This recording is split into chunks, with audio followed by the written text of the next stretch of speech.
Hey, folks, it is January 1, 2021. We are done with that shitty of a year that we called 2020, dumpster fire. Um, all of us watched the Kiss 2020 Goodbye concert yesterday, and we're going to talk a little bit about it today. So, who wants to go first? But we have a couple guests that we don't normally have on the Yeah, you should mention review. So Well, I'm these not two- smart enough to introduce the guests. I was around Dennis for a good party yesterday, so I'm going to blame that. that explains why you feel sick then. Okay, so yeah. So joining us today is my son, Alex, and who just got home from an evening out with friends. So he looks great. And then Feeling great. he feels Feeling like great. Dennis looks. I'm not actually. That's not the reason I feel like that. I don't know. I'm just got a bug or something. Yeah, that makes it even worse. Well, see, the thing is Dennis is accustomed to drinking Bloody Marys and Busch Light, and I brought Miller Light over yesterday, so I changed his you diet. messed him up, so man. We're gonna blame that. Yeah, I there had you a go. couple beers, and then we had a little bit of wine last night, but we were home at 11 o'clock last night, so we were didn't stay Hell, I up think late. I was already asleep by 11 o'clock. Yeah, we stayed up long enough for it to turn midnight, and it was it. It was done. Then I will start waking up and not feeling good, indigestion all night. So All right. All And right, our other guest is I was the going to say, youngest. now that we have interrupted Bill's introductions, let's let Bill finish his introductions. And our other guest is the youngest that's home from school, so which is Noah. So Noah watched it this morning actually because he was gone yesterday. Didn't get home. He was traveling, so he watched it this morning. I got to watch part of it that I didn't get to see yesterday because we were having some glitchy problems. So there you go. So all right, how do we want to do this? doesn't matter to me. However you want to do it. Well, Just overall. what did you think of the concert? The intro was not good There, start there. from what I watched. Okay, It started for me when I played it from the playback. It just started with them starting like the intro to Detroit Rock City. There was no like curtain drop and stuff. But from what I heard, that was pretty. That's what happened yesterday as well. Yeah. Well, somebody mentioned that they thought that they probably had to start early because somebody accidentally queued Paul's tapes. I believe that too. Whatever. It was just a joke, Bill. Come on. I thought the pre-show was. I mean, it was okay, but it was like a 45-minute commercial for "Hey, come to Dubai," and then there was so much. If you pay me $10 million to come over there, True. I'm gonna give a commercial for "Hey, True. come to Dubai" too. So, But I thought it was kind of almost like an infomercial for Dubai, which that's okay. It's pretty to see all that stuff. And I thought too. I know COVID's going on, and I know all this stuff's going on, but I bought this concert for a release to get away from hearing about COVID, and they spent 45 minutes basically talking about COVID the whole time, and it's like we know, we get it, but yeah, we all have to work within the same restrictions of protocols, and so trust me, I've been doing this shit for they could have spent 5 minutes on that and been good. Yeah. So I thought that was a little bit redundant, and plus this was supposed to be an escape, and it just kind of drawed me back into it again. So it's like, damn it, that's pre-show wise. But they didn't show that stuff over again, right? Like No, they just started. Okay. They started with the first song and then went into it. Okay, cool. Which that was a false start and kind of odd because we weren't even ready. Bill or Alan and I were just kind of sitting there, and then all We of were a sudden, sitting there, and this girl was doing some kind of "This is how Paul slinks across the stage," and then And then you see them going down on the I was like, pods, and I was like, I looked at Alex and I said, somebody's getting fired. So how do you miss that? I think the thing for me that I really wanted to see at the beginning was what you, and maybe you couldn't do it there because of the size of the stage, but at least some semblance of what you normally see, which is the Kiss banner, which had on the back, which they could have done that from the back, right? And then, when it started, they could have flipped it around to the front. So at least you kind of got that, and you got the, Fact. Yeah, you got the hottest band in the world, Kiss, and you didn't get any of that. So it just that for me at the beginning, I was like, oh well, this is not. I mean, I don't know. I don't want to be critical about the whole thing because Sure, I just don't want to be that way. But I thought the beginning, it just when it didn't go off like that from the beginning, I'm like, this didn't. I don't know. It just didn't. It was like, damn, Well, like I told Dennis, the fact that they can be halfway around the world and 500,000 people can sit in their living room and watch them stream that concert live with there being as few technological issues as there were. I mean, that's a miracle. You couldn't have even done that cool. properly. It definitely was cool. You couldn't have done that properly 10 years ago. Oh no. Hell, you probably couldn't have done that properly 2 years ago. Probably not. Not with that with that much stuff going on anyway. How long until it's on a Blu-ray in a Walmart near you? Is the real question. Well, it's already on YouTube, but it's already on. It got yanked from YouTube within like 2 hours of it getting put up. Yeah. Yeah. I've seen another link to it, so it'll be at some point. It'll be put out on. Well, if you bought the package deal, you get a DVD, but it'll be a DVD at some point. Oh yeah. Well, the best part about that is they had 50 some odd cameras with the drones and all of that stuff. So hopefully they take the time and find all of the best points of view for each scene that they put in there so that when you get the final product, it's a really well put together product. Yeah, that was my thing. My thing there was like, I thought they were changing the camera angles way too much. And at one point they'd be on Gene for like 2 seconds and then go to Paul for 2 seconds and then go to somebody else for 2 seconds. They were constantly moving and changing in the camera angles. And it was just didn't really feel like it they were shooting like a promo video, it felt like, for the concert rather than like watching the concert. Cause I just felt like the camera angles were moving so much and like they would be late to the fireworks and the smoke would be over there and they change again and the fireworks would go off and they would be too late or whatever it was. And I just kind of felt like it just kept moving. The camera angles were just kind of all over the place. It was a little odd too, and like I said, I think they got that figured out at the end, and then maybe they'll change that on the DVD. But you notice when they first started, like after every song or anything, there wasn't very much. You couldn't barely hear the crowd. You couldn't do it. And then by the end of the show, it was like an Alive 2 or Alive 1. It was like they had this huge crowd noise in between at the end of the songs and stuff like that. It would have to have been the Alive 1 crowd noise because the Alive 2 crowd noise is just terrible. Right. Yeah. But I mean, I know they had mics up on some of the balconies. They were trying to get some of that sound, but it was just kind of, it was what it was. I mean, it was a good show. It was better than I expected. It's the same show that we saw, 3 times since this tour started, except for one song. And I got to give it to Paul for actually singing a song. I know there were some people that I know that put on there and said, Paul sang a lot. Paul didn't sing no more than he usually does, that we saw in the theaters, but in the concerts. But, Strutter, he did sing it. And it was, it was real. It was raw. But I got to give him credit for doing it. It was real raw. It was real raw. But, he did it, and good for him. But quite honestly, them putting Strutter in there, whether they had a chance to rehearse it earlier in the show or whether that was truly impromptu or not, kudos to them for throwing something in there. Right. Did they throw it in there because they really needed the time, or did they throw it in there because they're tired of hearing the fans say that they never change the set list, so they throw something in there to throw you off? Maybe. Yeah, we were talking about that earlier when we were watching it, and it kind of like seemed like it was kind of impromptu, like they didn't plan on it. But then once it sounded really well, so I was like debating. I didn't know whether it really was like they hadn't rehearsed it and it was just random, or they actually did like rehearse it. Well, that's a song that has been in their catalog. It's on their very first. Yeah. It's the first song on the first album, so it's not like they don't know that song. They've played that song enough times over the last 45, 50 years that by now they should know the damn thing.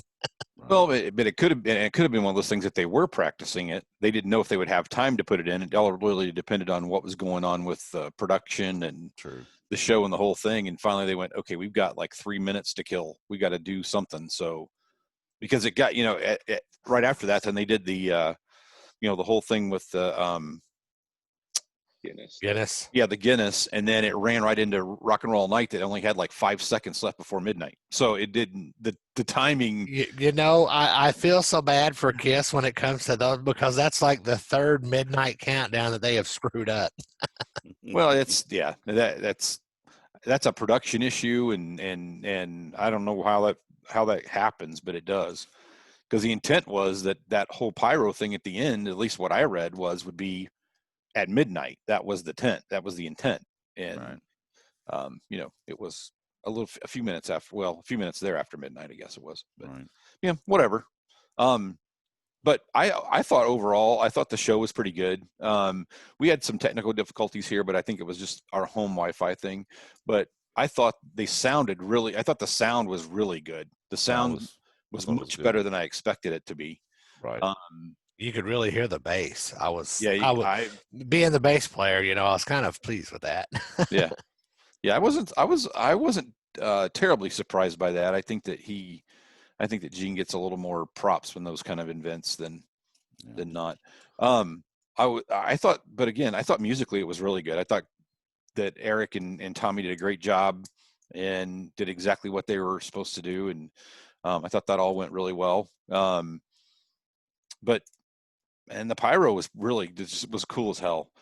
The thing I liked visually about it was the reflections off the pool and the lasers that they had going and the lighting they had going off the pool. I just thought it was really, really added to it. It was really pretty cool. And that stage was freaking massive, and those video screens on the side. I think I read it was like 250 feet wide. It was ridiculous. That's like my house and the neighbor on each side. Yeah. Well, it was funny because I remember whenever, they did Beth, and afterwards, Eric's sitting there kind of waiting for him to come, the guys to come out. Well, they had to walk like a football field to get to, with 70 pounds of gear on. To get to him. So it's like, to get a snack, man. They'll be out there in a little while. One thing I didn't that I was. I'm sorry. You go ahead, Dennis. No, I was just saying the one thing I was really surprised, and I didn't even think about it until after it happened, and I'm like, oh well, hell yeah, because of Dubai and their strict rules on certain things. That's what I was going to bring up. Let's talk about those lyrics. So that, and the fact of whenever he started God of Thunder, I looked at Alan and I go, he's sticking on his tongue. He doesn't have any blood in his mouth. He's not going to blood spit. I'm like, well, I guess that's another rule. Yeah, I think that was a religious thing, maybe. And it was, of course, what the Sacred Soul was another one. Alan, you're off. They have decency laws in Dubai. If you drop the F-bomb in public, that's like a $2,700 fine, and you can go to jail for that. I better stay out of Dubai. You wouldn't even get. They wouldn't even let you off the plane, man. You'd get off. The plane would land, and they'd go, "Okay, one of these dudes is getting off the plane." He's going to get off, but we're going to kill him. Yeah, I'll be in prison. Exactly. So anyway, I wouldn't. But it was interesting to see what Of course, they couldn't say bitch. They didn't say virgin. So there was. I think there's a point in Black Diamond where the word bitch is in the lyric, and I think that one slipped through. Didn't I? Don't. I think so. Go back and look. But I was listening. I was listening back on one of the replays, and I was listening to the. There's another part in the lyrics that nobody brought up, but there's another part in the lyrics of God of Thunder where they changed it. Something odd.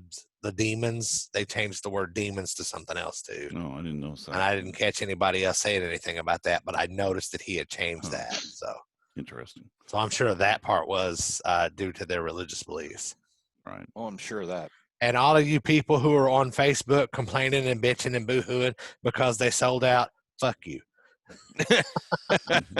Well, the thing is, if you come in my house and I ask you to take your shoes off and don't walk on my carpet, and you walk on my carpet, I'm going to kick you out of my damn house. Right. I mean, it's just that simple. You're in my house, you play by my rules. You go to Dubai, you play by Dubai's rules. Right. It's just like everything. I mean, you can't use the S's in Germany. Right.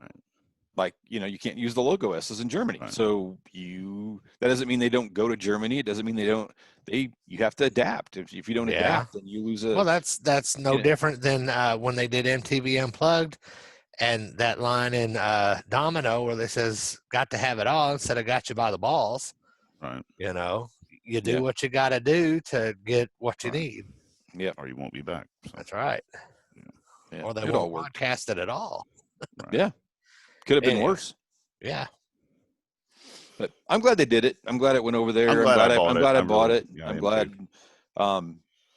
Yeah, I don't know that I'm glad I didn't buy the, Oh no, I bought the cheapest other one. packages and stuff like that. I don't know that would have been one thing that I did notice when the credits were rolling is people who bought the VIP packages got their names up there. So we got to see our buddies Adam Stewart and Julian Gill.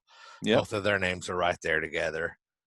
So Julian bought the premium packages while it was up there. I saw he brought one of those packages. I'm not sure which one he bought. Yeah, if you bought a VIP, whatever VIP package somebody bought, it just said VIP package. Gotcha. Yeah, when I saw Julian's name, I thought he had something to do with production. I did too. I saw Adam's name right below his, and I'm like, they got VIP. Interesting. So, Noah, what were the highlights of this show for you? It's really been covered already, but I really like the pyro, and I like the use of the cameras. Like, yeah, Alex said they did change the angles a lot, but they were able to do stuff that you couldn't do in a concert just because it would obstruct the views of everyone. And they're also they're pretty good at hiding the cameras. When they went to the wider angles, you couldn't see the cameras that were on the stage and stuff like that as much, which I thought was pretty impressive, which I liked. What about the songs? Were there any songs that were highlights for you? I always liked Heaven's on Fire, even if Paul can barely sing it. And then I really liked, at the end, I like Do You Love Me? And then You Are Your Father's Son. Yeah, and then I liked Love Gun just to see Paul just sit on his little swing for half the song because he was so far away. He was in the middle. He was had to cross the pond, the lake thing. Yeah, they should have put that longest flight across the lake in the Guinness Book too. Good. I know. All right, Alex, how about you? For me, probably I kind of like Noah enjoyed just being the camera angle. I think was a downside for me, but I also think it was a good thing because it was in Dubai and they really captured that aspect of it. I thought that they used the hotel and the island and the drones pretty successfully, just kind of getting the wide camera angles. And I'm a all behind the scenes type of guy, so I pay attention to all the stuff that goes on that nobody else really pays attention to. So I kind of noticed those little details, but that's kind of what my thing was, is just kind of really capturing that they did put on a successful show or across the country or across the world, and had however many millions of viewers it had, and just the success of it and the production I thought was pretty impressive for me. What about the songs? Any songs that stuck out for you? Not really off the top of my head. I mean, I saw them with Dad, so I don't know if is it normal that they would just do their normal set, or were you expecting something different? I was not expecting anything different. Nothing at all. Okay. I wasn't sure. I didn't know if expectation and what I like to see are not the same thing. The only time you should have great expectations with Kiss is when you're listening to the Destroyer album. Yeah. Or you go on the cruise. Well, even then that's a gamble. It's a crapshoot, right? But I'm gonna tell you what, I got pretty lucky because they did 2 off the wall songs at the makeup show. They did Larger Than Life, and off the top of my head I can't think of the other one, but they were both holy cow moments for me. Yeah. What about you, Bill? Well, for me, I think we've covered most of it. Song-wise, obviously for me, I was glad to see Do You Love Me back in the set list. And I got to see it. We had a technical issue at home yesterday, so I didn't get to see all of it. So I was a little pissed about that. But then I watched it with Noah this morning, and I just like that song. I like it live as well.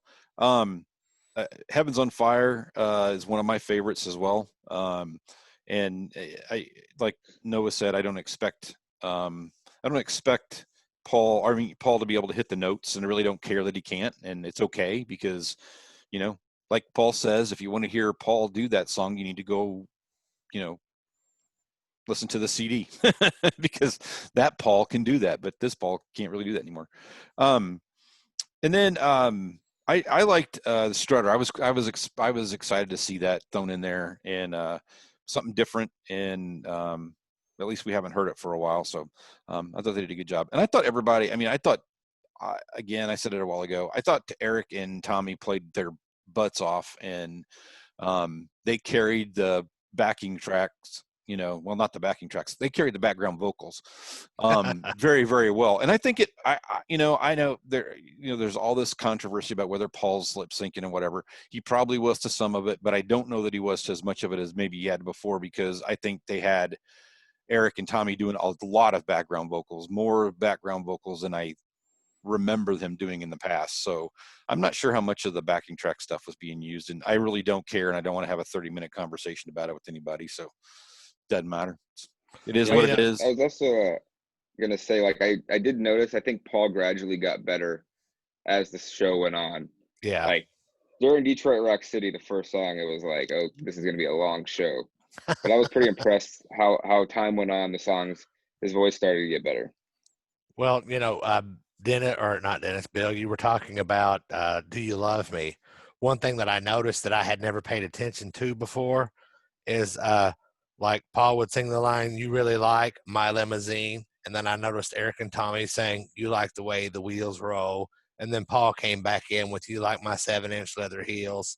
And then the other two did the final line. And I think that they did that whole song, the verses like that. I thought that was pretty cool. Yeah, it was different, a little bit better, different arrangement. Mm-hmm. Yeah.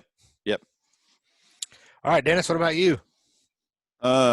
All in all, really good show. I was real happy with it. Like I said, my highlight, of course, is Parasite. I love that song.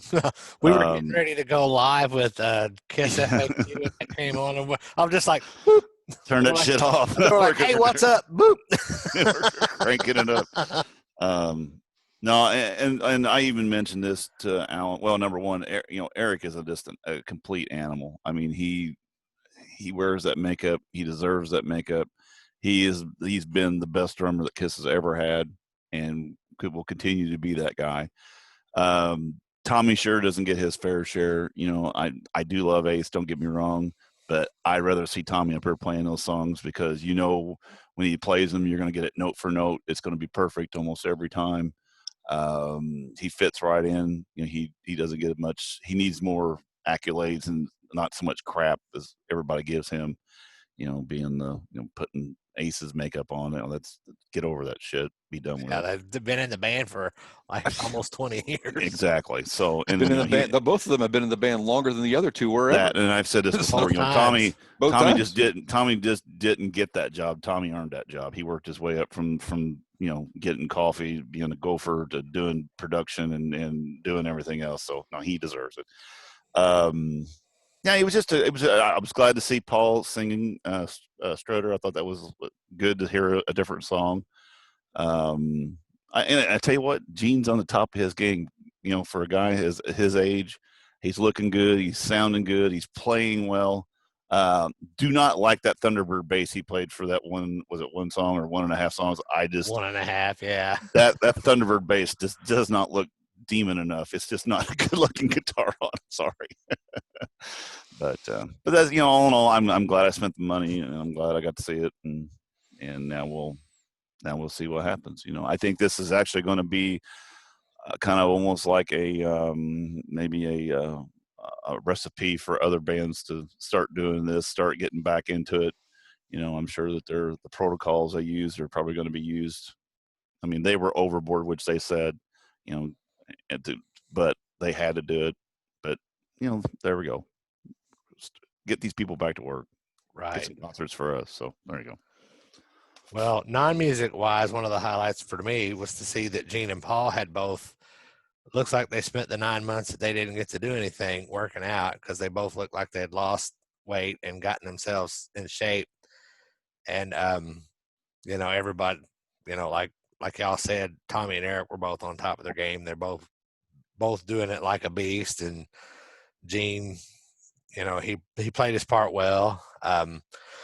The songs that were a highlight for me, of course, Tears Are Falling is one of my top 5 Kiss songs ever. And, yeah, I knew that was in the set list. I'm pretty sure that was in the set list when I saw them in Nashville and Louisville and Noblesville. So I was glad to see that was still there. Parasite is always a good one. That they didn't do Parasite in Noblesville, did they? I don't remember. I don't think so. I don't remember seeing that one on the tour before. So that was a highlight. And then, of course, Stick and Strutter in there was a highlight. You know, if they took Lick It Up out and what was the other one that I said? I Love It Loud. I can't. Yeah. That's a bad one. No, I still like that song. But if they took Lick It Up out, 100,000 Years, you know, if they took out 100,000, say yeah, that's the other one. Yeah. But I'm gonna say, I told Dennis, you know, it seemed to me like they had boosted the tempo of those songs at least a little bit, because for the first time, Say Yeah was kind of upbeat, and I actually enjoyed listening to it. You know, and I'm not going to say that it's because I haven't seen a show in 9 months or whatever, because that song has never really done a whole lot for me. But there was something upbeat about it this time, so. But I still like to see them take it out of the set, put something else in. Well, I thought it was the reason why I said that.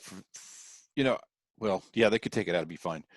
I just thought it was interesting that that's kind of the reason they do that song is a sing along for everybody else to get, you know, that call response thing going, and there's no call response, Right? because you don't have an audience. So I don't know. To me, it was just like they could have picked anything else and added it and taken that out. But that's you know, it is what it is. But that's just a song that, for me, I mean, there's so many other songs that I feel are options. That's not, I don't understand how that's one of the top 21 songs, but whatever. Nobody will ever convince me of that. So that's the way it works. It did look to me like, too, everybody was having fun. I mean, they were all happy. I noticed that there was at one point, Eric was doing this kind of cheesy smile, and he was sitting there, but Tommy was over there with the riser. They were kind of joking back and forth. You know, they were having fun. You know, it looked good. One other thing. Go ahead. So at the end, you saw Eric pulling picks off Gene's bass and throwing him into the crowd of nobody. Yeah. Every time Tommy would be picking his guitar and he'd throw the pick so that he could shoot the rocket, I'm like, hey, Floor, there's a pick for you. Yeah.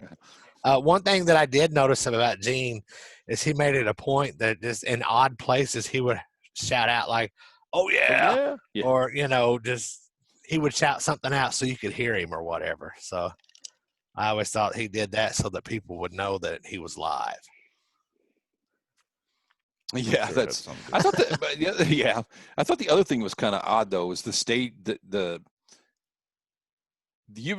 I really missed the kind of the stage banter. You know, the Paul stage banter thing, because there's, you know, not.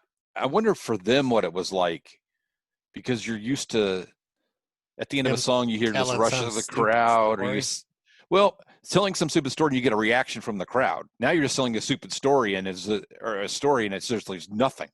There's like, I mean, I don't know. Paul said awesome. I don't know how many times. You know, there was a couple, and that was kind of strange. I mean, I'm sure for those guys it was very strange. Right. Like, but it was like that. Sing it, planet Earth. Yeah, like the whole planet. He'd go, "How you people doing over there?" And I'm like, "Over there is like 3 miles." Yeah. It's like, I mean, I don't know. You know, well, the funniest thing was when he said, "You people on the couch sing along." Most of the people on the couch have probably been singing along the whole damn show. Yeah, well, we were screaming. We started screaming. It's the same shtick they do, you know, during their concerts. You know, you walk over to Paul and point and do this shit, and I'm like, who are you pointing at? The pool? He's just like, oh, that looks good. Well, I think he's doing all of that because when they do the final edition of the Blu-ray, there's going to be a magic crowd there. Yeah, who knows? They're going to CGI in a crowd. Who knows? There's enough video for it, that's for sure. Oh, absolutely. Any final thoughts? Does Glad I did Eric Singer really play the piano? No. Well, it's funny that you mention that because my wife plays piano. And when we went to the show in Nashville, you know, he had his hands on the low end of the piano, and she's like, Yeah. he's full of shit. He I was like, well, that tells me all I need to know. he plays more piano than Paul sings. How's that? No. I know. I don't know if that's for true. that. Just teasing. It's just funny. No, Dennis. it's all a show. Trust me. But anyway. Were you entertained? Yes. Oh, of course. Yeah. You feel like you got Yes. your money's worth? Yep. Yes. I got my money's worth. My father's money I worth. did yes. too. Thanks, Dad. Those two got their father's money's worth. That's right. I got 3 people out of the deal, so for me it only costs like what, $12.50 each. So we're good. Yeah. That works. All right. Well, peace out. I'm glad you fellas came on and talked about the show. It's always nice to have perspective of people born in this century. Yeah. Thanks for having us. Absolutely. Yep. Thank you. All right, folks. Visit us on agesofrock.com, and we'll see you Thursday. Peace out. See ya. See ya.